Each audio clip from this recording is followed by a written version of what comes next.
we wake up at 5:30. Yeah. It can't be worse. It can't get worse than that. 5:30 for when the referee's on the morning shift, but today I am on the afternoon, so I get to be a little bit later. I'm not that lucky. I have to tidy up everything. Oh, appreciate it. I mean, the pool looks great, so you're doing a good job. Well, I hope so, because we are doing the whole thing here.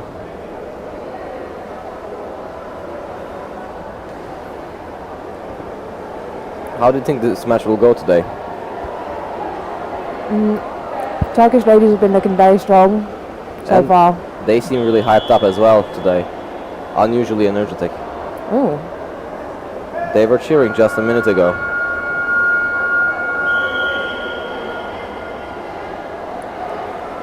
So, I'd like to see some just really lovely hockey from the GB girls. Lots of support for each other. Using their speed and strength. I think they're maybe a bit stronger physically this time round.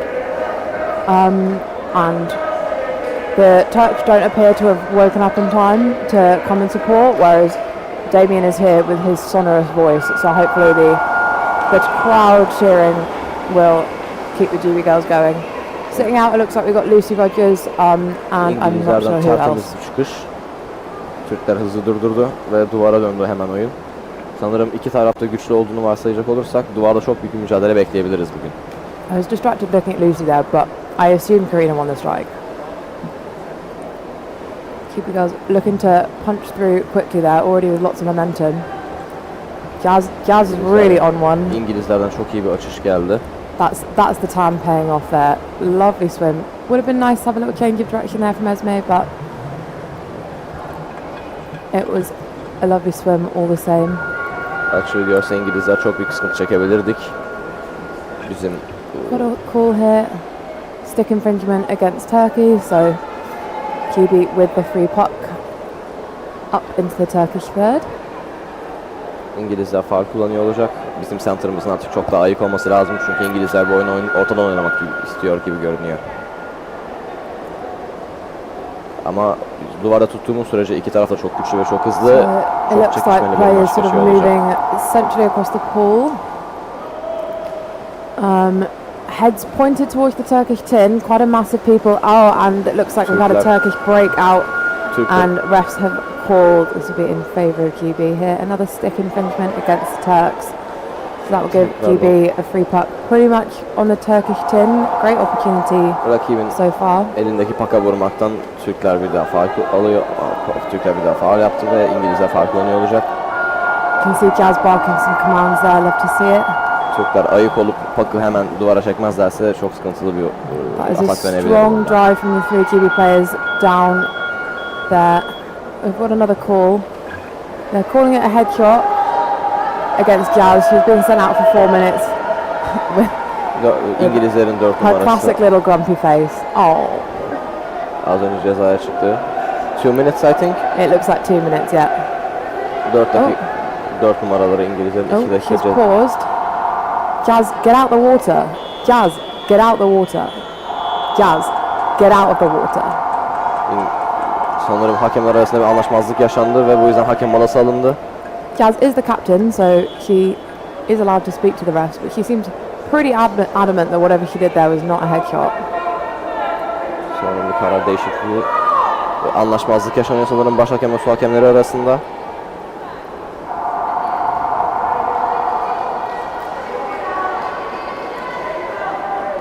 Oh, someone else is being sent out instead. 5 numaraları İngilizlerin şimdi 2 dakika ceza yiyecek gibi görünüyor. Ama hakemler hala tartışıyor bu durumu. And the refs having another little chat here. İngilizlerin 5 kişiye düşmesi Türklerin kaleden çıkarması için çok iyi bir fırsat olacak. Bunu iyi değerlendirmesi şart. Stirring the pot there. Ve evet 5 numaraları 2 dakika ceza yedi. It looks like number 5 is being sent out for 2 minutes instead of Jazz. She's just throwing people under the bus there. I think that's Anna Maria. No, Devon. So 2 minutes, free puck against GB, and they are down to 5 with Devon out. Bir eşit puck kullanımı oldu hakem molasından sonra.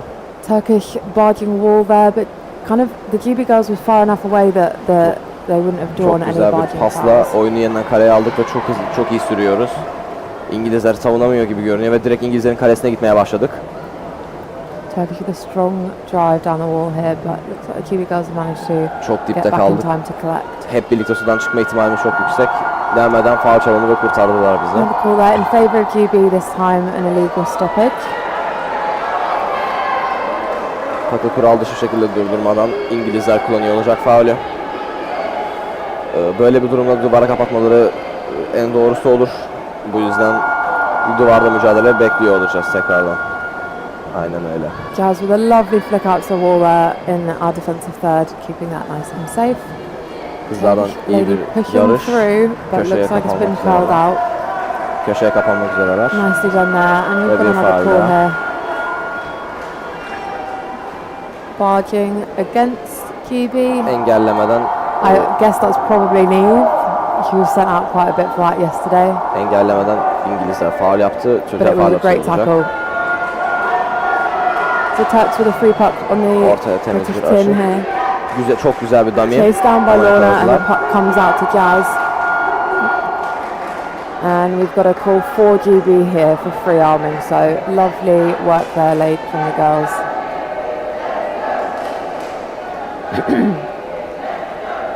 My case of the chlorine cough has not subsided, and I suspect it will get worse over the next few days.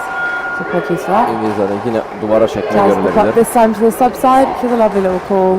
Straight out to duvara. Esme, who gives a big swim. Ters duvar oynadılar ama Türkler hızlı kapattı arayı. Pass then to Lorna, who is definitely gloving it. Ben orada küçük bir Before eldiven subbing seziyorum out. ama hakemler görecek mi? Göreceğiz. Ve sanırsam gördüler. Yeah, there we go. Evet. İngilizler eldiven That would yaptı. have been Lorna's gloving there. So a free puck for Turkey Türkler faul kullanıyor olacak. against GB. Düzgün bir dummy ile bir önceki gibi bir göbek altı sallamalarıyla rahatlıkla kaleye girilebilir durumda. It's too exciting. I'm not eating my breakfast. I'm on the edge of my seat right now. You're fully sat on that seat. But I'm leaning forward. That's close enough. Close to the goal here, very close. Can GB push it out down the back wall? We've got a call here, and And that's it the was a refs goal. awarding a goal. That was a clean goal from Turkey. Number 9 from the Turkish team. I don't have a clue who that is. We don't have this here. We have some sheets here, but they're all in a... We did sort of try and organise them, but I don't know how successfully. Being the only person here who speaks French means I can't get here most of the time, so I didn't have time to get here earlier. You're the only person who speaks French? In terms of staff, yes. I'm the only staff here who speaks French. So Cool. I'm in charge of being the translator for every French team. Oh. How many languages do you speak? 3 so far. Turkish, English and French. Cool. You? Just the English, barely. My Duolingo French streak is approaching a full year, but I wouldn't say I'm fluent.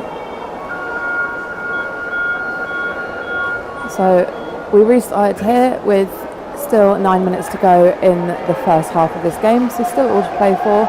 Turkish start with a nice drive up towards the GB corner, but we have been awarded a free puck here in front of our tin pretty much. Okay, I found it. Captain Jazz again taking a good few kicks forward before turning and taking that puck to the wall. There we go. Oh, Maddie popping just at an unfortunate time there as the Turkish player makes their way down the wall. But picked up by Neve and sent back onto the wall. İki taraf da şu an çok ciddi saldırıyor. İngilizler duvardan açacak mı? Açmayı denediler. Lovely little dummy from, I think that's Neve again there, taking that. Looked like she was going to do something very risky and then took it through. Turks with a big switch now in front of the tin. Evet, hızlı And bir she's ortaya missed dönüşü. her Çok iyi player. bir dummy. She's found them again. Çok iyi bir dummy. O Big ona swing, yetişebilirse can clear güzel bir that, göbek leads altı gol forwards girer. down to clear that out. Very strong pressure from İyi Turkey kapattılar. there. Orada hemen GB team still trying hard. Don't stop now, girls. That's not your buzzer. çok iyi gidiyor. Ne var? Çok iyi gidiyor. Lots of pressure from the Turks, lots of them down. Neval suyu terk Bit etmiyor. Neval chaotic gol from atmadan GB, çıkmayacak. but we've got a call here. Barging against the Turks. So GB have absorbed that pressure well and they will get a free puck. Bit of a İngilizler reprieve. faul kullanıyor olacak. Engellemeden tekrardan. You can see Neve taking some deep breaths at the back there. She did really well though. Oh, we'll take a pause for an İngilizler interview, I bu think. pakı yüksek ihtimal duvara kapatıyor olacak. Yani duvar mücadelesi beklemek çok da yanlış olmaz. This is the first time ever that we won against Colombia, same yesterday, first time ever that we won against South Africa. So I'm so proud of the girls. I think they are doing an amazing job. But I also think we are not playing our best hockey yet. I think we have something more to give. And even on the first half, we made some mistakes and they made the 2 goals. But again, I'm absolutely happy. I cannot wait for the next game and I cannot wait to see what else we can do. So what is the team mindset now that they have 2 wins but they still have big games coming? How are they feeling? We always try to be focused on the next game, like being happy because of the win, but after that just be focused on the next game. You never know what the other team is going to do, how are they going to be on the game. Even if they lost, everybody can reset and have a really good game, and we cannot stay on the previous game. We need to be always thinking of what we are going to do, what we can improve. So you told me the girls were starting to get a little tired after 2 games and 2 big games. You still have 1 game this afternoon. What is the plan from now until this afternoon? Now just coming back to the hotel, have some rest, have some breakfast, and just lay on bed, try to do some hot and cold ice bath, and just chill and be focused for the next game. So we wish you good luck and we will let you rest for this afternoon. We'll watch you this afternoon. Thank you. Thank you so much. Keep watching. Very sweet little interview from an Argentinian girl there. They just won their previous match against Colombia. Argentinians have been really impressive, as have the Colombians. Slightly unknown quantities, but have been performing really, really well. So we just had a GB timeout, and we have a Turkish send out for 5 minutes as well. So 5 dakika cezaya çıktı. 7 numara Ceyda. 5 kişiye düştük. Ama Türklerin önceki maçlarına bakılırsa Türkler ne zaman insan kaybetse daha sıkı saldırmaya başlıyorlar. Bence 2-0 yapılabilir bu skor. Jaz's lovely flick there. I thought it was maybe an illegal stoppage from the Turk, but it looks like it was the QB player that knocked it down. So we now start with a QB free puck, Turkish free puck on the QB 10. So QB will be playing pretty much the remainder of this first half with a man up, well, a woman up. Parktan önce eldivene vurdukları için faul yapan İngilizlere karşı şu an faul kullanıyoruz. İlginç bir stratejiyle nedense duvara sürmeyi tercih ettik. Herhalde burada olmayan oyuncumuz için zaman kazanmaya çalışılıyor. Ama bence hala gol atılabilir bir durumda ortaya açılırsa biraz risk almış oluruz. Çünkü açıkta oyuncumuz kalmamış oluyor. Ama center'ımız doğru oynarsa kesinlikle açıktan oynanabilecek bir oyun bu. Oyun gerinden köşeye kapatıldı. İngilizlerden çok iyi bir atak ama Türkler bastırmayı başardı bunu. QB doing a good job of pretty much keeping this pinned on the wall here and have drawn a foul from Turkey. So Türkler engelleme yaptı. İngilizler faul kullanıyor olacak engellemeden dolayı. All of the Turkish supporters appear to be supporting the men on the other side of the pool. So glad to see the QB girls getting the support they deserve. Being the homeowner has its perks. What can I say? Yeah. I mean, I don't know half of them. Hell, I even saw some strangers just asking what sport was played here and then just barging in here. Well, it's kind of wild, but there are signs up like all over GEBZE for this tournament. There are billboards, it's on bridges. I don't think underwater hockey has ever been put on a billboard announcing its presence in the city before, so that's pretty cool. Yeah. A stick infringement against Turkey here for another free puck for GB. Another Turkish player being sent out for that stick infringement, just for 1 minute this time.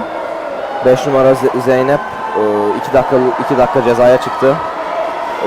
Eldiven paktan önce eldivene vurduğu için 3 kişiye düştük. 4 kişiye düştük. She'll be back in before her friend, who's also the captain actually, that was sent out for 5 minutes. That's pretty Alyssa behavior, to be sıkıntılı fair. olabilir. Bizim kaleye çok hızlı yaklaşıyorlar. Kızlarımızın sudan çıkma izni olmamalı bu GB saatten girls sonra. pushing up near to the tin here, and now heads have turned, and it Köşeye looks kapatıp like they zaman are kazanmalılar. powering back towards İyi their bir own oyun. tin. Ama İngilizler hızlı döndü. Lorna with a strong swim there, but just cut off with a stick foul. Pakı sopasıyla değil eliyle kestiği için İngilizler, Türkler faul kullanıyor olacak. Bence takım arkadaşları gelene kadar duvardan oynamaya karar vereceklerdir. Çünkü sadece 4 kişiler suda.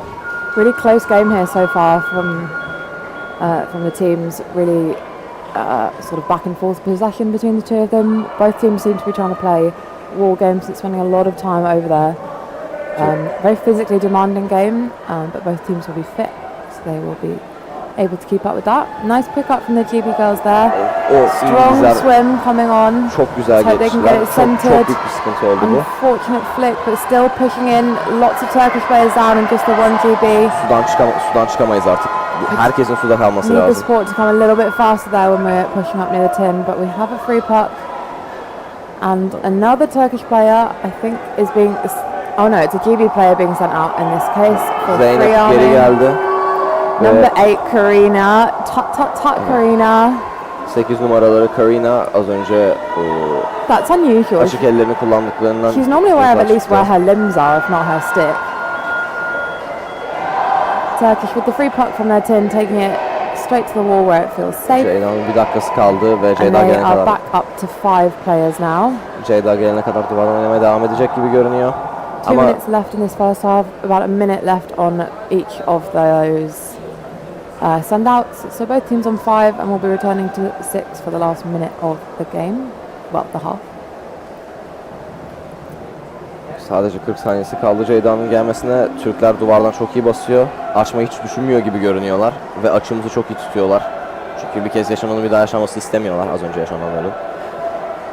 30 saniye kaldı, sadece 1,5 dakikada bu yarıda kaldı. Bu gidişle eğer bu baskıyı devam ettirebilirsek ve faulü biz kullanıyor olacağız engellemeden dolayı, buradan bir gol gelebilir. Obstruction against GB here. Both of the Sinbind players preparing to get back in the water. I think Karina will be ready pretty much as soon as... İki cezaya çıkan kişi de aynı anda suya giriyor olacak Yeah, she's neredeyse. been sent in now. Hopefully to pop in with a lovely back tackle, turn and a full pull breakaway. Ceyda As she oyuna comes girdi. in on the right of the screen. İngiliz hızlı girdi ve ayrı. There's a Turkish lady in the way of her full pull breakaway. How rude. Lots of bodies down right now. Looks like pretty much all of the Turks are working to get that out of the corner and get a goal in. We've got a ref playing advantage. İngilizlerden güzel bir savunma. Henüz daha kale duvardan çok Advantage çıkmadılar. is still going. Looks like it might be 4 GB in Çok this güzel bir instance. atak. İki kişi sürdürüyorlar. And we've got a call here now. Yeah, so that's stick infringement against Turkey for a GB free puck now. Ref signaling that they were Pakı playing elimizde advantage. kestiğimiz için İngilizler faul kullanıyor olacak. Just 20 seconds left in this half now. They will be taking that to the wall and pinning it there. You can see Jazz's body language. She's planning on going there Risk herself, atmayıp I duvara think. alacaklardır. Son Yeah. 20 saniyeyi bitirip. She very much is a bit of a powerhouse. She's able to do that. Got another ref's call here, but that will go straight to time. Okay. So 1-0 to Turkey in the first half. I think the GB girls are playing really, really well. It's a very strong Turkish team and they're absorbing the pressure excellently.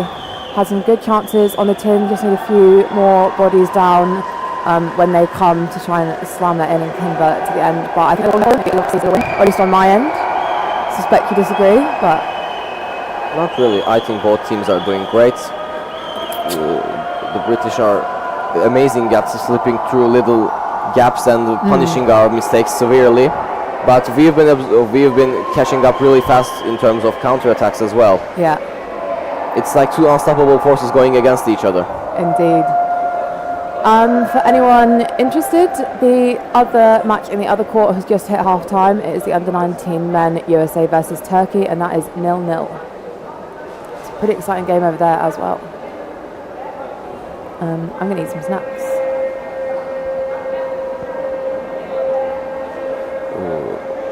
İlk yarıda İngilizler küçük aralıklardan çok iyi sızmayı başarıyorlardı.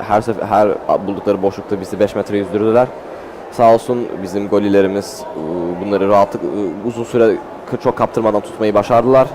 İki taraf da şu an çok iyi ofans yapıyor. İkisinin de defansı oldukça yerinde. Aralarda küçük küçük hatalar bu maçın skorunu ve kazananını belirliyor olacak. It just cropped into my head that those Argentinian girls played a very early match today after the World Cup final last night. I suspect they were not allowed to watch it, and probably for the best. Daha skor 1-0 olduğu için İngilizlerin moralinin bozulduğunu hiç sanmıyorum. İkisi de tam gaz çıkıyor olacaktır buraya. Bakalım ilk pak nasıl olacak? Ben vuruşmadan sonra çıkacağını düşünüyorum. Ama hiç bilemeyiz. Bakalım nasıl bir çıkış göreceğiz. Ve sadece 1 dakika kaldı atağın başlamasına. Şu an 1-0 önde gidiyoruz. İngilizler bunu çok tolere etmeyecektir bununla. Ve ellerinden geldiğince vuruşarak oynayacak gibi görünüyorlar. Aralardan ilk açıyor olsalar da iki tarafta açmamaya özen gösteriyor oyunu. Kale önüne getirirlerse biraz sıkıntı çıkarabilirler. Ama bizim Türklerin oraya kadar getirmeyeceklerine eminim. İnancım tam bizim Türk takımına. Just trying to work out who the other GB girls sat out is. I was looking at all the numbers and I was like, I can't see a number 1. They have no number 1, so that'll be why. I can see number 2, I've seen number 3, I've seen number 4. Number 5 was sent out. I can see number 6 in front of me. 7, can I see a 7?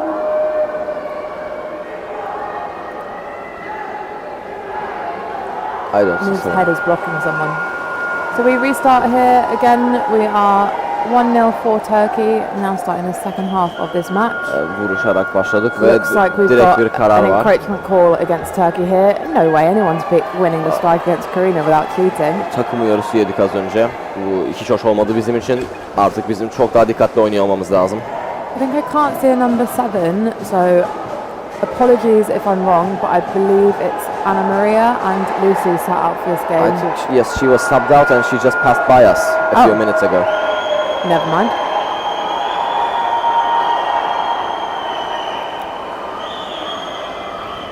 We restart here. We Bizim had a GB kalemize free doğru puck on the bakıyoruz. tin. We have made it up into the Turkish corner. Lovely back tackle from that Selvi'den number çok 15. güzel bir back tackle ve mükemmel bir sürüş. Ataklarını Maddie, bastırdık hemen. lovely little bit of skill there, but unfortunately loose puck into a Turkish player. Duvara She geri stayed down. She's still fighting for it. Neval duvara geri kapattı. Selvi back tackle'a yattı, bekliyor yine. Güzel bir Lovely ortaya pass. açış. She knew right where to get that to Jazz there. Elinden Got a call. Başak duvara kapattı Barking tekrardan. against the Turkish. So GB with another free puck in the Turkish goal vicinity.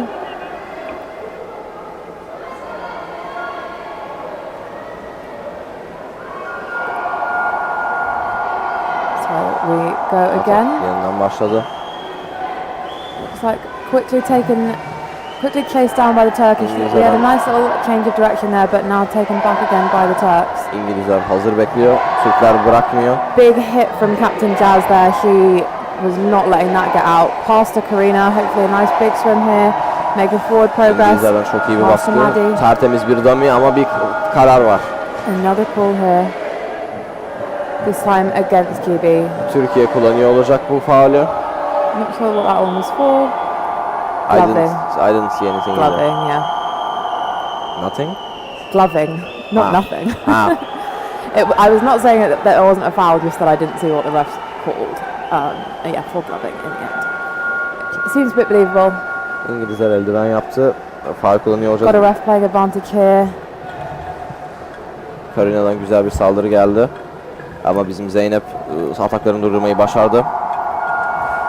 And we have a Silah call hazır, now. silah hazır bekliyor. So it was encroachment against GB. They'll get a team warning for that. So Turks with another free puck now.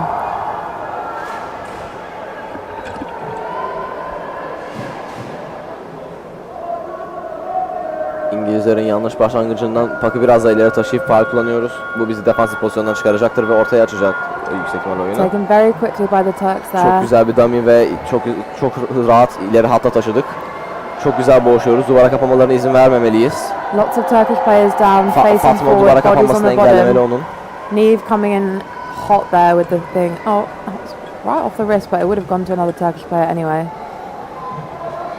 Big push down the wall. Eylül'den çok güzel baskı ama bir karar daha var. Ve eldiven yaptık. Against the Turks here, so GB with another free puck. Eldiven yaptık. İngilizler faul kullanıyor olacak. Böyle bir durumda İngilizlerin kesinlikle duvara kapatacağını düşünüyorum. Ve bir karar daha gelmesi an meselesi gibi görünüyor. Duvarda çok kaos var.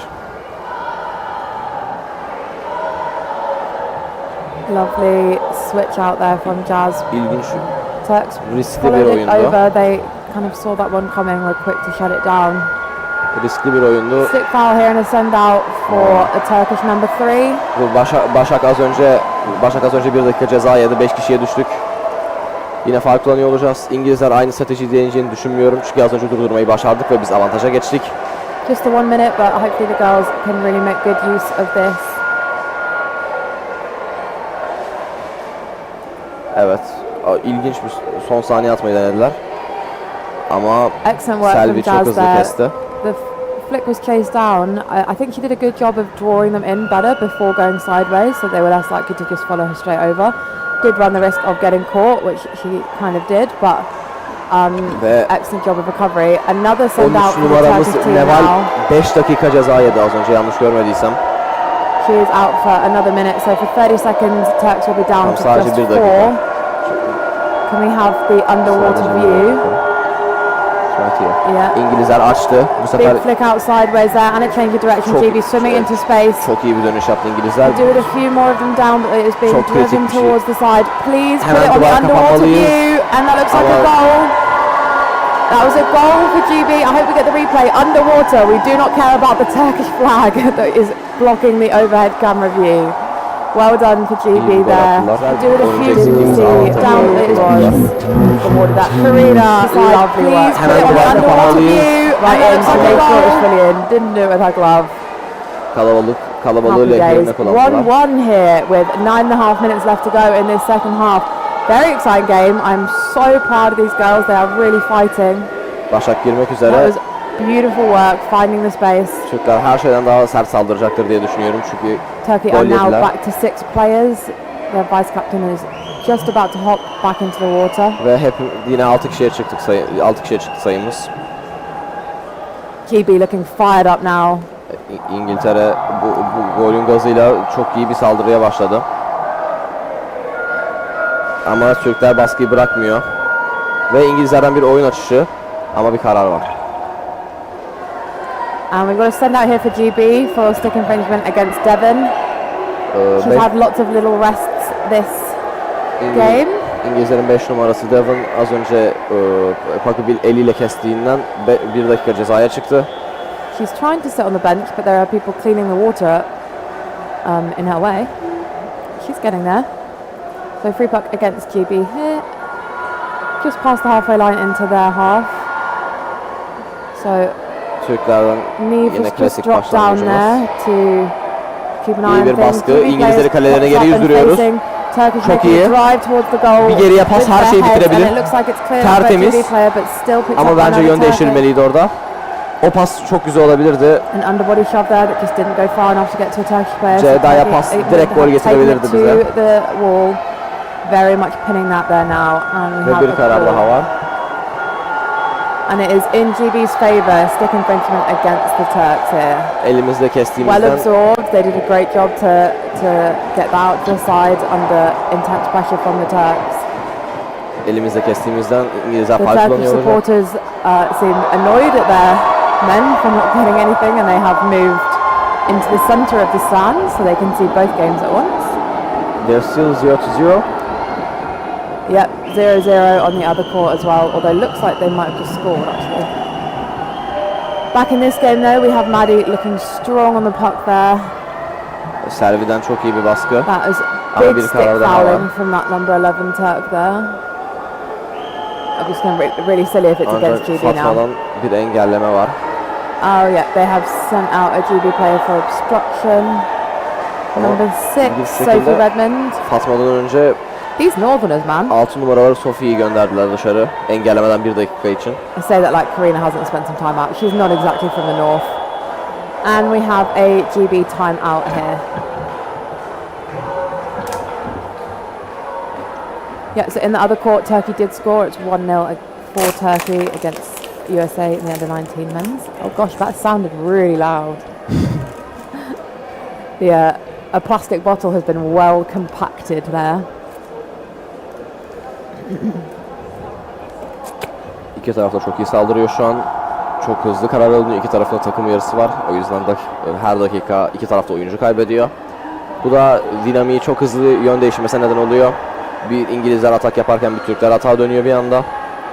Ancak bu baskıyı devam ettirirsek ve bir iki güzel bir göbek altı ve sert dönüşlerle bu golü getirebileceğimizi düşünüyorum.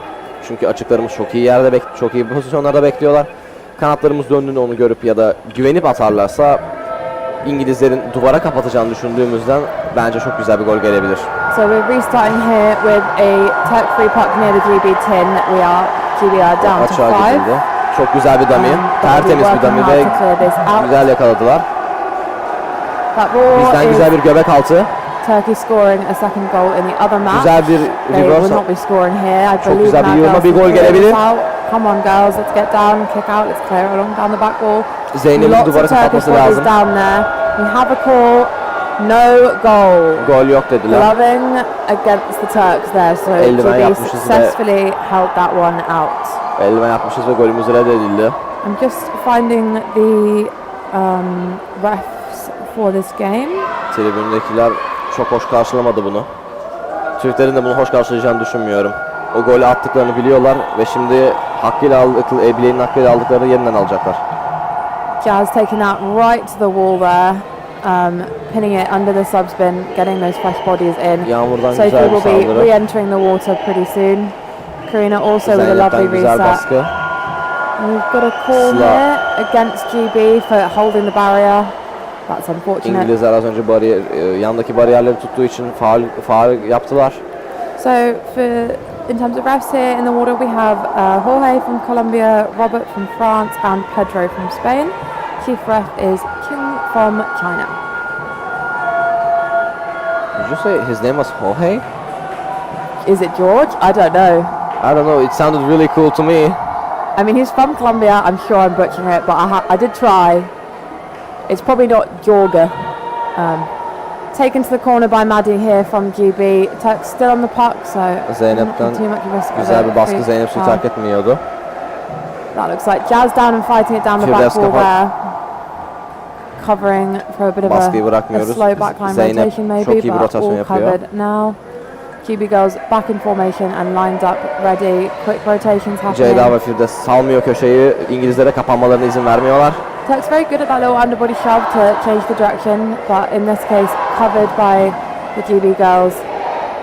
Maddie and Jazz again covering that. Maddie is having an absolutely cracking tournament. I believe she was sort of forced into the role of back and has been doing really well at it. Zeynep yine kapatmalarına izin vermiyor. Neval girdi araya az önce. Lots of bodies down here. Both teams really fighting for. İki taraf da elinden geleni veriyor şu an. İki taraf da sudan çıkmıyor.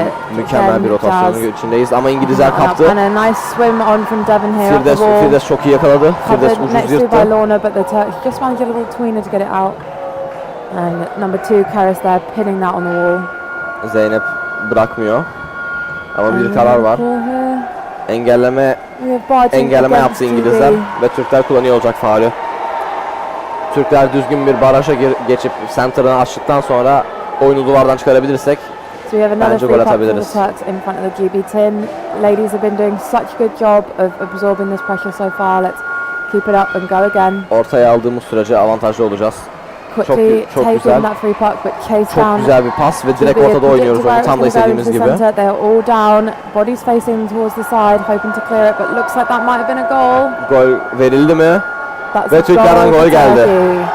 Number 15. She had that lovely back tackle earlier. Serviden mükemmel bir gol geliyor. Çok iyi bir back tackle, mükemmel paslar sonrasında güzel bir back tackle'la skoru 2-1 yapıp beraberliği kırıyoruz. Incredible work from the GB players there to absorb that pressure for so long. There was real intensity. You can see Jazz now yelling from the side, we're going all the way, she's saying, straight through. That's my guess. It's probably something a bit more Welsh. But she's heading off. Can we get an underwater shot, please? Lovely. İki tarafta sıkı Again, a boşlu win ve for İngilizlerden Karina there. tertemiz bir She's çıkıştı going bu. straight through. Her team struggled to keep up. She's so fast, but GB is still facing forwards and looking İngilizler making bırakmıyor a atak. strong push forward straight through the middle. Really nicely done, ladies, and it's still being picked up and driven forward. Good momentum. Keep coming, keep support. Çok You've got to iyi. rotate back round İngilizlerden çok iyi again. bir atak geliyor. There we go. Just O golü picked up by the Turks now and turn around. çok iyi.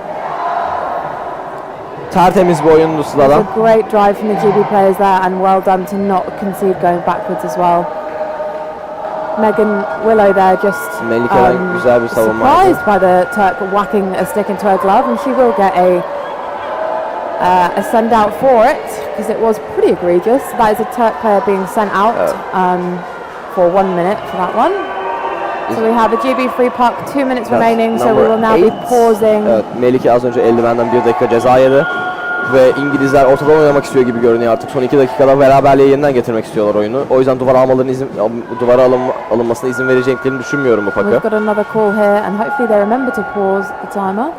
Yes, so the clock is being stopped for free pucks. Oh, I don't like this one. Az önce tehlikeli flick. That's Jazz being sent out for a headshot. Don't think she can get away with it this time. She's not happy. She's not pleased. But off she goes. I think that was 4 2 numaraları minutes there. Jasmine az önce tehlikeli bir flickten 2 dakika ceza yedi. 5-5'e düştü. Ve sadece 2 dakika var oyunda. İngilizler oyunu duvara kapatmayacaklardı hiçbir şekilde. That's 2 minutes for her, so she won't be getting back in for the rest of the game, which is a shame, but the rest of the girls are also very strong, so they will be fighting to keep this, hopefully to get to a tie, and very much hopefully to not concede another one. Got another rest call here. Barging against the Turks, so we will have a GB free puck. They are down to 5, but still applying good pressure. Let's keep good numbers on the bottom. How's the other match going so far? The other match is now 1-1 under 19 men Turkey USA. Very exciting over there. Both matches are going really intense here. Yeah. One of the under 19 USA boys, instead of wearing a water polo cap, is wearing wrestling headgear, which they have painted his numbers onto the side of. So I imagine he might be a good opponent for the Turks in the way they like to play. Son 1 dakika. Maçın sonuna kadar İngilizler 5 kişi making their way into kalıyor the olacak. Turkish corner here, and we have another call.